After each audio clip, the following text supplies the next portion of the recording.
Hi, you might feel like skipping this video because there is no fancy setup, no nothing, huh? No high-tech equipments. But today I am sharing the ground reality of Nepal current situation, and it's something you must listen. Imagine this: in a country with more than 30 million of people, just one decision banning social media, leading the death of more than 30 people and more than 500 people injured. But this was not only about Facebook, Instagram, YouTube being blocked. It was all about decades of corruption, unfair taxes, political nepotism, and young people feeling silence. This is the story of Nepal protest in 2025, a movement that could redefine the nation future. Nepal political crisis. To understand why this protest exploded, we need to go back to the Nepal history. Nepal has had a very bad experience in the Nepal political instability. Government collapse every few months, promising of development never fulfilled, and corruption scandal dominating the headlines.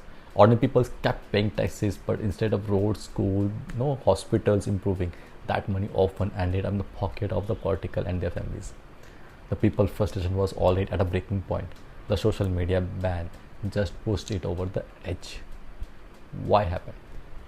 What happened? Huh?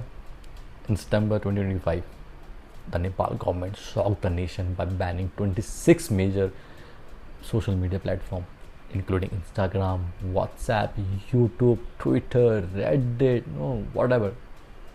No, the government claimed it was for the nation's security, but young people saw it as a attempt to silence their voice. The very next day, thousands of people hit the street. No banners with Kathmandu, protest in Kathmandu and Lalitpur, huge protest in Kathmandu and Lalitpur. No, because why? Nepo kids tax burden. Oh wow! But the truth is, this was not only about the social media. Nepal people were already angry. They saw how Nepo kids, the son and daughters of politicals, lived in the luxury, study abroad, and returned to their inherent political power without earning it. Meanwhile, the middle class man, shopkeeper, small businessman, teachers, daily workers paid heavy taxes every month, but in return they got nothing. Broken road, outdoor schools, and hospitals without medicines. The message was clear: the powerful get privilege, the ordinary citizens get crushed. The social media ban just the final straw. Luxury car, parties, middle class people struggling to pay bills, school fees. How this protest start? Huh? The protest start peacefully. The young people carried hoarding boards, sung slogan, and demanded their voices to be heard.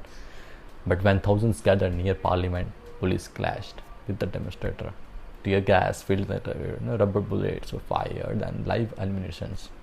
The outage was more than 30 people dead, over 100 people injured, and 100 of arrested. Hospital overflowed with the young protesters. Many of them were students. The crackdown paralyzed the Nepal. A strict curfew was imposed in the Kathmandu and Lalitpur. The army was deployed. Tourism, one of the Nepal's biggest industry, collapsed overnight. Flights were cancelled and India-Nepal border was sealed. Families were torn apart. Even a groom had to walk across the border for his wedding. Shops shut down, small business suffered, and fear spread across the country. Empty tourist spots, cancelled flights, shuttered markets. It will lead to economic and social consequences as well. Nepal economic, already fragile, took a massive hit. Tourism collapsed. Remittance money sent back by Nepalese workers abroad slowed down as international banking became harder without communication apps. Trade with India and China suffered. But socially something bigger was happening.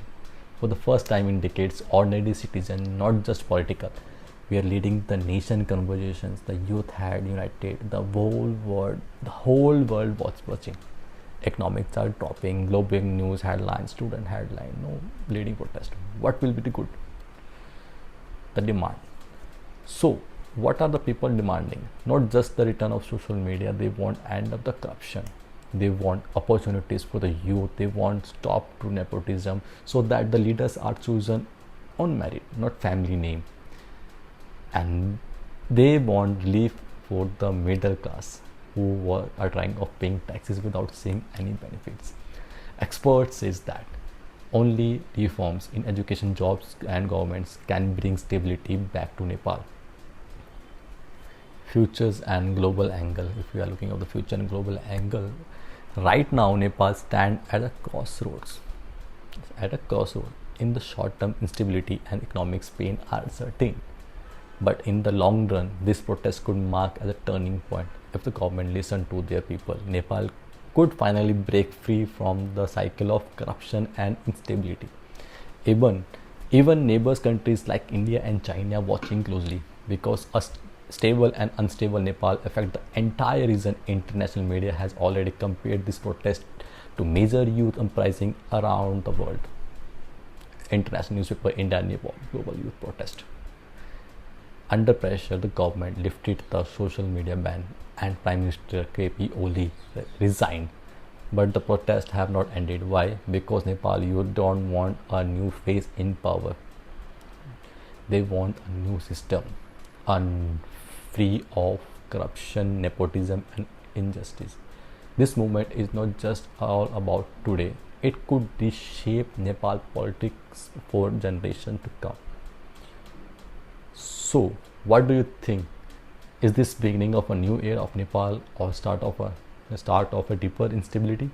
Share your opinion in comment, and if you have found this video helpful, don't forget to like, share and subscribe for more global experience.